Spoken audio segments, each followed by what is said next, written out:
S60 learnings पे आज हम लोग एनिमल किंगडम बायो के सेक्शन पे चलते हैं। तो ये हो गया बायोलॉजी का एनिमल किंगडम वाला सेशन। तो इसका पहला क्या कह रहा है, ये थ्योरी सेशन है, ठीक है। तो फर्स्ट क्या है, किंगडम और इसका एक्सप्लेनेशन और एग्जाम्पल। तो पोरीफेरा संघ जो कि पोरीफेरा किंगडम है, ये क्या होता है, live in water and have porous bodies, ठीक है। दे पोरीफेरा संघ के जो भी एनिमल्स है वो वाटर में लिव मतलब रहते हैं और they have porous bodies. Example क्या होगा, पोरीफेरा संघ का स्पंज, स्पंज हो जाएगा, और साइकिना, साइकिना स्पंज हो जाएगा, और क्या होगा, साइकिना।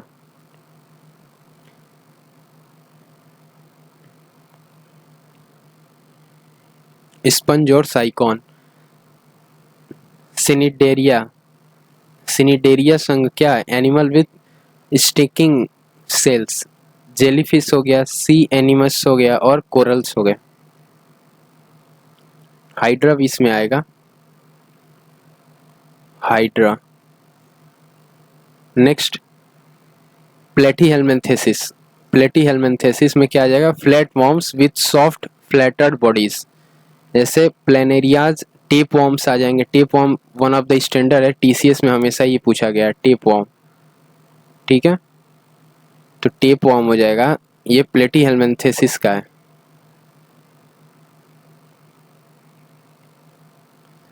और क्या आ जाएगा प्लेटीहेल्मिन्थेसिस में, टीनिया आ जाएगा,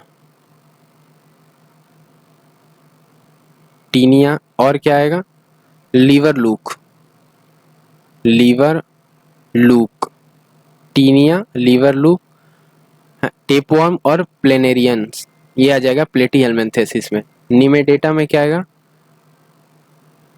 निमेटोडा है, निमेटोडा में क्या आएगा, thread like round worms with long cylindrical bodies. तो इसमें राउंड वॉर्म्स आ जाएगा, और नेरिस आ जाएगा, केचुआ, नेरिस, केचुआ, जोक,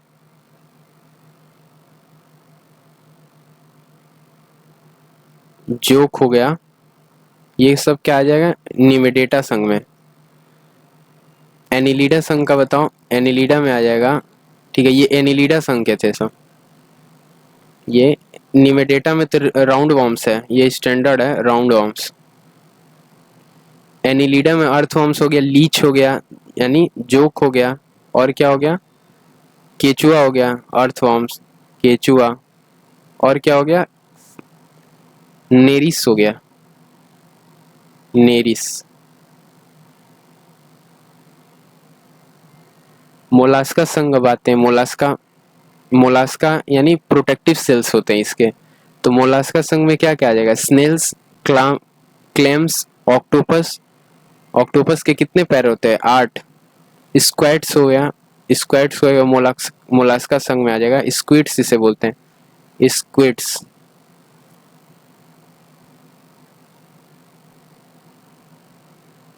एंथ्रोपोडा संघ में क्या आ जाएगा, एंथ्रोपोडा में जिसे आर्थ्रोपोडा कहते हैं, आर्थ्रोपोडा। आर्थ्रोपोडा में क्या आ जाएगा, इंसेक्ट आ जाएंगे, स्पाइडर आ जाएगा यानी काकरोच, बिच्छू, काकरोच आ जाएगा, बिच्छू आएगा, ठीक है। तितली आएगी, तितली, काकरोच, बिच्छू, ये आर्थ्रोपोडा संघ में आ जाएगा। फिर इकाइनोडर्मेटा, इकाइनोडर्मेटा में क्या आएगा, स्टारफिश, सी अर्चिन्स, सी कुकम्बर, और समुद्री खीरा बोलते हैं जिसे, समुद्री खीरा, ठीक है। सी कुकम्बर, स्टारफिश, और क्या आ जाएगा, सी यूरिन आ जाएगा, इसे यूरिन कहते हैं, सी एच हट जाता है, सी यूरिन, यूरानीन। ये समुद्री खीरा, खीरा हो गया, स्टारफिश हो गया, ये इकाइनोडर्मेटा में आ गया। अगेन कॉर्डेटा में क्या आएगा, कॉर्डेटा। तो कॉर्डेटा में आएगा fish, amphibians, reptiles, birds and mammals. मछली, एम्फीबियंस यानी उभयचर, रेप्टाइल्स यानी रेंगने वाले, और बर्ड्स और मैमल्स यानी बड़े जीव। अब आते हैं एनिमल किंगडम। पोरीफेरा में क्या हो गया, एग्जाम्पल हो गया स्पंज। ठीक है, पोरीफेरा का एग्जाम्पल क्या हो गया, sponge. Live in water and have a porous bodies. Porifera संघ में जो भी होते हैं वो क्या वाटर में लिव करते रहते हैं और दे हैव पोरस बॉडीज। उनके पास क्या होता है, पोरस बॉडीज होती है। They lives in water and they have porous bodies.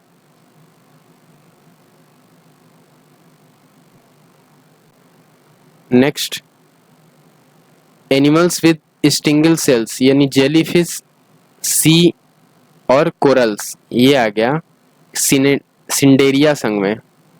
सिंडेरिया में क्या आ गया, जेलीफिश आ गया और एनिमोन्स कोरल्स हो गए। प्लेटीहेल्मिन्थेसिस में क्या, जिनके फ्लैट वॉर्म्स कहते हैं, flat worms with soft flattered bodies. इसमें प्लेनेरियंस आ गया, टेप वॉर्म आ गया, और क्या आ गया, प्लेनेरियंस, टेप वॉर्म और लीवर लूप। लीवर लूप बता दिए थे, टीनिया याद कर लो, टीनिया, लीवर लूप, टीनिया, ये सब आ गया प्लेटीहेल्मिन्थेसिस में। निमेटोडा में क्या आ गया, निमेटोडा यानी राउंड वॉर्म्स और एस्केसिस,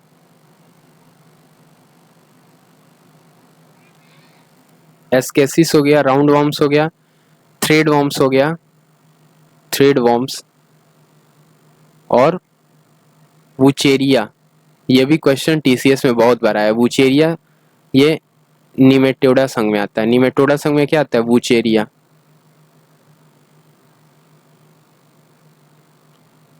ठीक है, स्केसिस है, इसको हटा देते हैं ताकि क्लियर विजिबल होगा। एनिलिडा संघ में क्या आ गया, अर्थवॉर्म्स, लीच। एनिलिडा संघ में हो गया अर्थवॉर्म्स, लीच, नेरिस हो गया, अर्थवॉर्म्स, लीच, नेरिस, जोक, और क्या हो गया, केचुआ।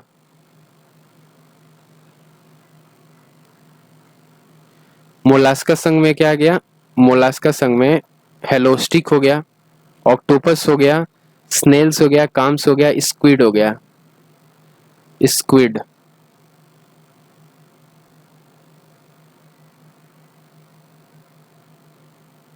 मोलास्का संघ। एंथ्रोपोडा में क्या आएगा, एंथ्रोपोडा में स्टारफिश आ गया, नहीं इंसेक्ट्स आ गया, स्पाइडर्स आ गया, क्रूस्टेंसियन हो गया, और क्या हो गया एंथ्रोपोडा में, यानी काकरोच, बिच्छू, तितली। काकरोच हो गया, बिच्छू हो गया, और तितली।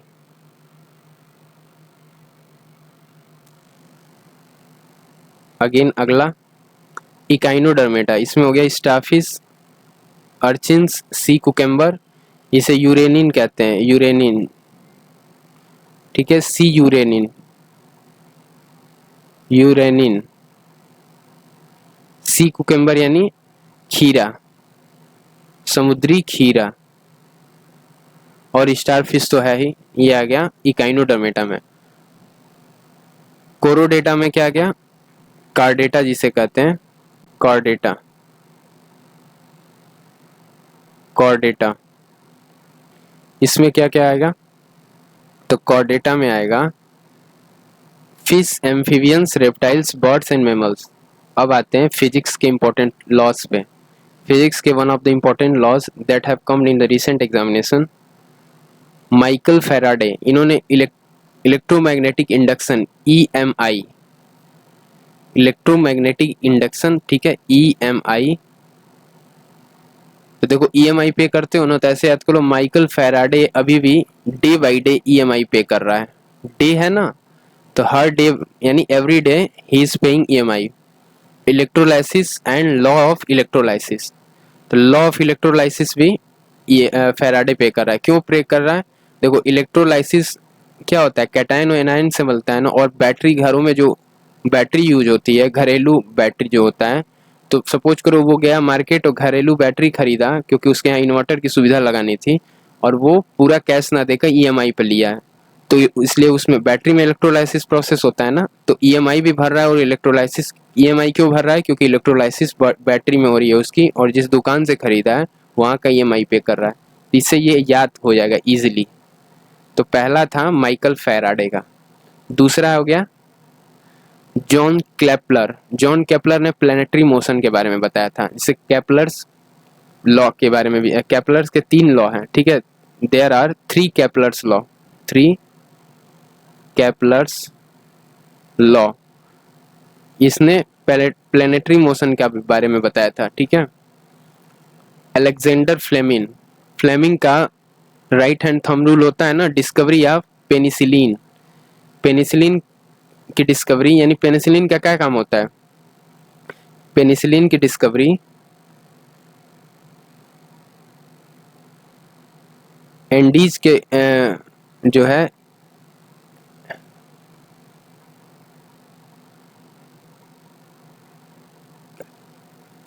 तो ये पेनिसिलिन क्या है? ये एंटी सेप्टिक है।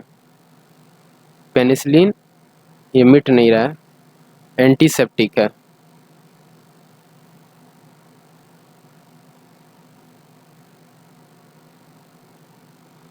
तो इसकी खोज किसने की थी? अलेक्जेंडर फ्लेमिंग ने।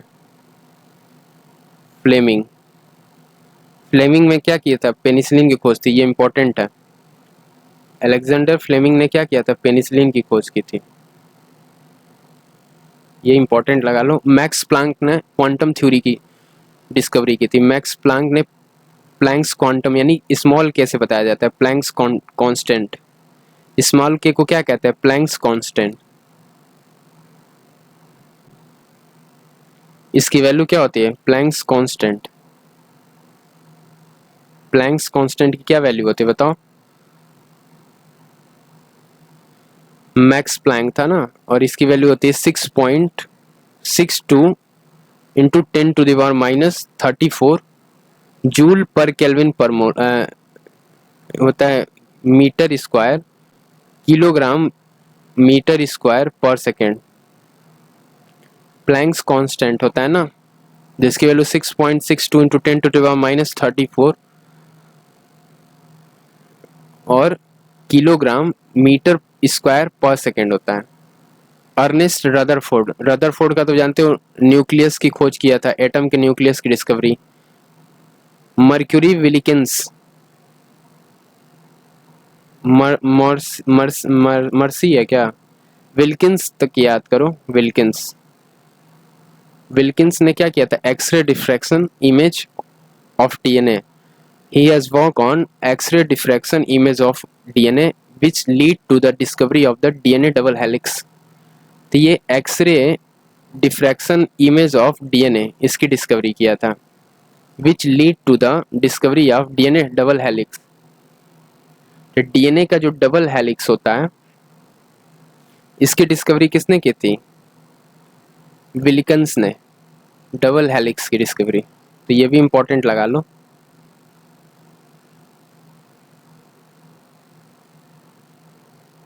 विलिकन्स। अगला अगला क्या हो गया? मैकक्लिंटॉक, बाराबोरा मैकक्लिंटॉक। इसने क्या था? जंपिंग जिन्स की खोज की थी, जंपिंग जिन्स। बाराबोरा मैकक्लिंटॉक ने क्या किया था? जंपिंग जिन्स की खोज की थी। बाराबोरा मैकक्लिंटॉक ने जंपिंग जिन्स की खोज की थी। स्टीफन हॉकिंस, सब लोग जानते हैं, स्टीफन हॉकिंस ने ब्लैक होल्स की डिस्कवरी की थी। George Lemaitre, big bang theory. George Lemaitre ये बिग बैंग थ्योरी की खोज किए थे, ठीक है। तो बिग बैंग यानी अभी भी क्या हो रहा है? बिग बैंग बता, सभी लोग कहते हैं ना, ऐसा एस्ट्रोफिजिक्स में है कि यूनिवर्स अभी भी एक्सपेंड हो रहा है। तो ये बिग बैंग लिमिट, इसका लिमिट नहीं है, लिमिटलेस है। यूनिवर्स क्या है? लिमिटलेस है, अभी भी उसकी जो है, यूनिवर्स क्या कर रहा है? अभी भी फैल रहा है, एक्सपेंड कर रहा है। तो ये हो गया तुम्हारा लिमिट का याद करने का तरीका, ठीक है। मेंडलीव की आवाज सारणी वन ऑफ द फेमस है। अब किस ईयर में? 1869। 1869 में मेंडलीव ने पीरियोडिक टेबल बनाया था, मॉडर्न पीरियोडिक टेबल। 1869 में मॉडर्न पीरियोडिक टेबल इंट्रोड्यूस किया था। उस समय 63 एलिमेंट्स थे।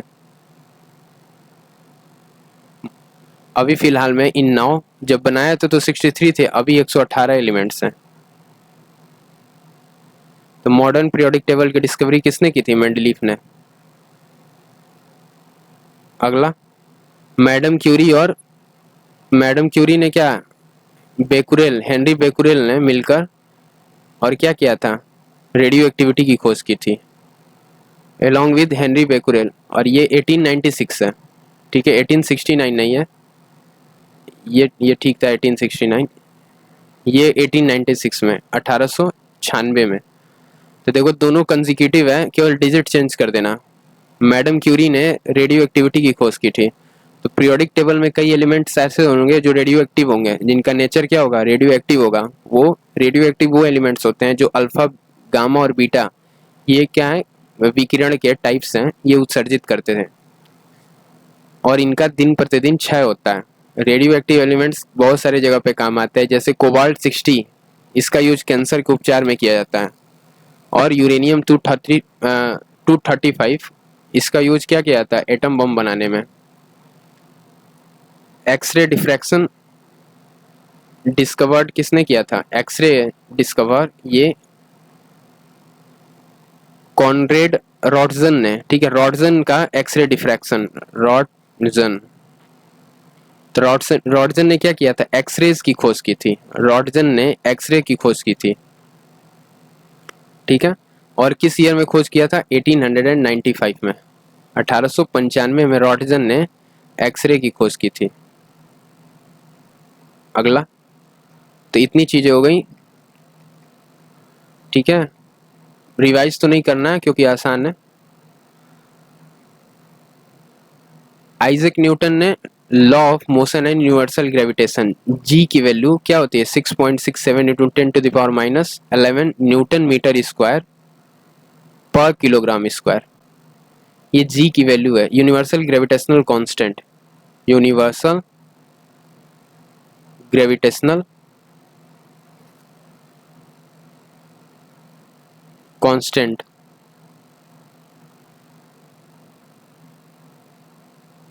जी को क्या कहते हैं? Universal gravitational constant. Law of motion and universe gravitation, इसकी खोज की थी न्यूटन ने। तो लॉ ऑफ मोशन कितने हैं? 3 लॉ ऑफ मोशन है। और यूनिवर्सल ग्रेविटेशनल लॉ क्या कहता है कि जब दो बॉडीज हैं जिनका मास m1 और m2 है और उनके बीच लगने वाला फोर्स जो है अट्रैक्टिव फोर्स हो, अगर F हो, m1 m2, तो ये फोर्स क्या होता है? F equal to G m1 m2 over distance between them, r square. Distance between them का स्क्वायर कर देना। अगर सपोज करो इनके बीच का डिस्टेंस स्मॉल आ रहा है और इस पे लगने वाला फोर्स क्या है? F है, और डिस्टेंस क्या स्मॉल आ रहा है, तो आर स्क्वायर हो जाएगा। मैरी क्यूरी, तो क्यूरी का सभी को पता है, रेडियम की खोज किए थे और रेडियो एक्टिविटी की भी। मैडम क्यूरी ने क्या किया था? रेडियो एक्टिविटी और रेडियम की खोज की थी। रेडियम की खोज कब किया है? 1902 में। तो देखो रेडियम की खोज 1902 में की थी, लेकिन रेडियो एक्टिविटी की खोज 1896 में की थी, 1896। ये अगर सभी लोग कॉपी कर लियो तो मैं इसे इरेज कर देता हूँ क्योंकि थोड़ा सा वो लगेगा। तो 1896 में क्या हुआ था? रेडियो एक्टिविटी की खोज मैडम क्यूरी ने की थी और 1902 में डिस्कवरी किया था रेडियम का। गैलीलियो का तो सभी को पता है, गैलीलियो ने क्या किया था? हेलियोसेंट्रियम डेवलप टेलीस्कोप की खोज किसने की थी? गैलीलियो ने। गैलीलियो ने क्या किया था? टेलीस्कोप की खोज की थी। टेलीस्कोप ये गैलीलियो ने खोज किया था। और क्या गैलीलियो खोजा है? हेलियोसेंट्रिज्म। इसने बताया, गैलीलियो ने बताया कि हेलियो यानी सन, सन क्या है? सेंटर पे है। और गैलीलियो का क्या है? जड़त्व का नियम भी है। तो जड़त्व यानी इनर्शिया, लॉ ऑफ इनर्शिया, ये गैलीलियो ने दिया था। वैसे तो न्यूटन का है, अभी एग्जैक्ट पता नहीं है, चल रहा है तो इसको। चार्ल्स डार्विन ने क्या है? Theory of evolution. और डार्विन की बुक का क्या नाम है? बताओ कमेंट में। चार्ल्स डार्विन की बुक का नाम है, डार्विन की बुक का क्या नाम है बताओ। इन्होंने थ्योरी ऑफ एवोल्यूशन किया था और इनकी बुक का नाम है origin of species, origin of species. और ये थ्योरी ऑफ एवोल्यूशन कब दिया था? 1859 में। उसी समय थ्योरी ऑफ स्पीसीज भी इन्होंने लिखा था। James Watson and French Crick, Watson and Crick कहते हैं इन्हें, Watson and Crick. James Watson को वॉटसन एंड क्रिक कहते हैं, ऐसे सिर्फ इन दोनों को कंबाइन करके याद करो, वॉटसन एंड क्रिक। इन्होंने डीएनए मॉलिक्यूल का डिस्कवर किया था, structure of DNA molecules, structure of DNA molecules, ये वॉटसन एंड क्रिक की खोज है। टेस्ला के बारे में सभी को पता है, alternating current, Tesla alternating current की खोज किए थे। तो देखो अभी जो इलेक्ट्रिक बैटरीज आ रही हैं, टेस्ला अभी इनका है ना, इलॉन मस्क का, तो उन्होंने टेस्ला कंपनी के में कार मैन्युफैक्चर करते हैं इलॉन मस्क। तो कार जो होगा वो किस पे चलेगा? अल्टरनेटिंग करंट पे तो चलेगा नहीं, वो तो डायरेक्ट करंट पे चलेगा, बैटरी पे चलता होगा। तो ये याद कर लो, टेस्ला वाली जो गाड़ियां हैं वो बैटरी पे चलती हैं, बैटरी में तो डायरेक्ट करंट होता है, उल्टा कर देना अल्टरनेटिंग करंट। और याद कर लेना निकोला टेस्ला जिन्होंने अल्टरनेटिंग करंट की खोज की थी। थॉमस एल्वा एडिसन, इन्होंने इलेक्ट्रिक बल्ब की खोज की थी, Thomas Alva Edison. Gregor John Mendel ने क्या किया था? जेनेटिक इनहेरिटेंस, जेनेटिक इनहेरिटेंस की खोज ग्रेगर जॉन मेंडल ने की थी। लुई पास्चर ने क्या किया था? डिस्कवरी ऑफ वैक्सीन, कुत्ते से, कुत्ते के काटने से जो रेबीज रोग हो जाता है, रेबीज क्या कीड़ा होता है ना, कुत्ते के काटने में रेबीज, तो रेबीज के टीके की खोज लुई पास्चर ने की थी। ये कुत्ते के काटने से होता है, ठीक है, लिख लो, कुत्ते के काटने से। और रेबीज के टीके की खोज किसने की थी? लुई पास्चर ने। माइकल फैराडे, फैराडेज लॉ जानते हो, ईएमआई, इलेक्ट्रोमैग्नेटिक इंडक्शन में फैराडेज लॉ लगता है, इलेक्ट्रोलाइसिस। तो ये फैराडे तो अगेन रिपीट कर गया ना, फैराडे रिपीट भी कर गया, इंपॉर्टेंट है, ठीक है, इसे इंपॉर्टेंट मार्क कर लो। कैपलर्स का प्लैनेटरी मोशन, अलेक्जेंडर फ्लेमिंग हो गया, discovery of penicillin, Max Planck हो गया, प्लैंक्स क्वांटम थ्योरी जिसकी वैल्यू है 6.62 इंटू 10⁻⁻23 34 10⁻⁻34। और क्या था constant? Kilogram, KG, metre per second square. तो ये प्लैंक्स कांस्टेंट हो गया। अर्नेस्ट रदरफोर्ड, इन्होंने discovery of nucleus of atom, atom के न्यूक्लियस की खोज की थी अर्नेस्ट रदरफोर्ड में। और ईयर क्या था? 1911। तो 1911 में रदरफोर्ड ने क्या किया था? न्यूक्लियस ऑफ एटम, एटम के न्यूक्लियस की खोज की थी। तो रिवाइज करा देते हैं जल्दी से। न्यूक्लियस ऑफ एन एटम ये रदरफोर्ड ने खोज किया था। प्लैंक्स कांस्टेंट की वैल्यू सबको पता है, 6.62 इंटू 10⁻⁻34 मीटर स्क्वायर, ये मीटर स्क्वायर है, ठीक है, यहाँ पे लिख लो मीटर स्क्वायर पर सेकेंड। ये प्लैंक कांस्टेंट की वैल्यू हो गई। केजी मीटर स्क्वायर पर सेकेंड है, मीटर पर सेकेंड स्क्वायर कर दोगे तो एक्सीलरेशन हो जाएगा, एक्सीलरेशन का उल्टा कर लेना, मीटर स्क्वायर कर देना पर सेकेंड। माइकल फैराडे, ये बहुत इंपॉर्टेंट बता दिए हम, इलेक्ट्रोलाइसिस, यानी डे बाई डे वो क्या कर रहा है? अपनी बैटरी का ईएमआई पे कर रहा है। ईएमआई यानी इलेक्ट्रोमैग्नेटिक इंडक्शन। फिर अल्टरनेटिंग करंट डेवलप, ये लुई पास्चर ने क्या किया था? लुई पास्चर ने कुत्ते के टीके की खोज की थी जो रेबीज हो जाता है। इन्वेंशन ऑफ इलेक्ट्रिक बल्ब, ये थॉमस एल्वा एडिसन हो गया। गीगर जॉन मेंडल का क्या है? जेनेटिक इनहेरिटेंस, जेनेटिक इनहेरिटेंस ये किसका है? गीगर जॉन मेंडल का। जेनेटिक इनहेरिटेंस ये गीगर जॉन मेंडल की बुक है, अब बुक नहीं मतलब डिस्कवरी है। Genetic inheritance Geiger John Mendel की है। फिर अल्टरनेटिंग करंट, ये टेस्ला की हो गया। थॉमस एल्वा एडिसन बल्ब हो गया। तो टेस्ला का तो मैंने बताया था कि जो टेस्ला वाली कारें हैं वो डीसी पे चलेंगी ना, क्योंकि वो बैटरी पे चलती हैं, तो उसे मान लो कि वो एसी पे चल रहा है। Watson and Crick, Watson and Crick के बारे में मैंने बताया था कि ये क्या किए हैं? ये स्ट्रक्चर ऑफ डीएनए मॉलिक्यूल्स इसकी डिस्कवरी की है। वॉटसन एंड क्रिक ने structure of DNA molecules. Charles Darwin ने थ्योरी ऑफ एवोल्यूशन, और इनकी बुक का नाम क्या है? Theory of species. ये क्या है? चार्ल्स डार्विन की बुक है। गैलीलियो ने टेलीस्कोप की खोज की थी और हेलियोसेंट्रिज्म, चार्ल्स डार्विन, ये भी बता दिए।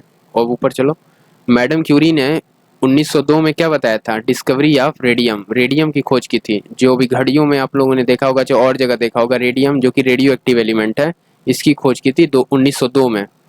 रेडियो एक्टिव एलिमेंट जो होते हैं वो रात में भी प्रकाश देते हैं, तो ये, और 1896 में रेडियो एक्टिविटी की खोज मैडम क्यूरी ने की थी। फिर ये हो गया अल्बर्ट आइंस्टाइन का थ्योरी ऑफ रिलेटिविटी। आइंस्टाइन की थ्योरी ऑफ रिलेटिविटी है ना, equal to MC square. Formula क्या है? Equal to MC square, mass times c क्या हो गया? Speed of light.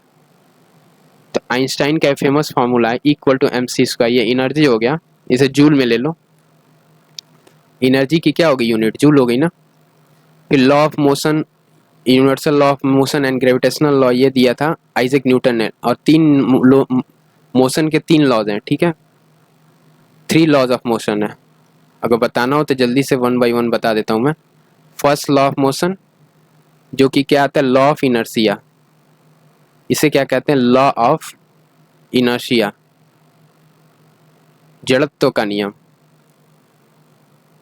जड़त्व का नियम। अगर कोई बॉडी रेस्ट में है तो रेस्ट में ही रहना चाहिए, अगर कोई बॉडी मोशन में है तो मोशन में रहना चाहिए, जब तक कोई उस पर बाह्य बल ना लगाया जाए। If a body is getting rest, if a body is getting rest, it will be getting in rest, it will be in rest.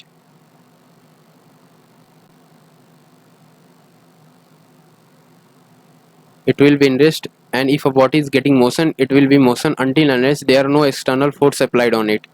तो हो गया जड़त्व का नियम। अगर कोई व्यक्ति, मतलब सपोज करो इसका एग्जांपल कि अगर कोई व्यक्ति गाड़ी में बैठा हो और गाड़ी चल रही हो, तो गाड़ी के साथ वो भी चल रहा होता है ना, तो वो क्या करना चाहेगा? चलते रहना चाहेगा जब तक उस पर बाह्य बल ना लगाया जाएगा। जब उस पर बाह्य बल लगा देते हो, ब्रेक लगा देते हो, तो देखे होगे कि आगे की तरफ व्यक्ति झुक जाता है, क्योंकि क्या था? उसका लॉ ऑफ इनर्शिया था। तो याद करने का तरीका ये हो गया, अगर आप सोना चाह रहे हो तब सोते रहना चाहोगे, और अगर आप उठना चाह रहे हो तब, अगर आप काम कर रहे हो तो आप काम करते रहोगे जब तक कि आपको स्टॉप ना किया जाए। दूसरा क्या हो गया? सेकेंड लॉ क्या कहता है? जो है universal gravitational law. Universal gravitational law. अच्छा, ये तो लॉ ऑफ मोशन का जिक्र हो रहा है ना, ठीक है। तो F equal to mass time acceleration, ये सेकेंड लॉ हो गया, जो कि लॉ ऑफ फोर्स बताता है, फोर्स लॉ। और थर्ड लॉ क्या हो गया? Action reaction,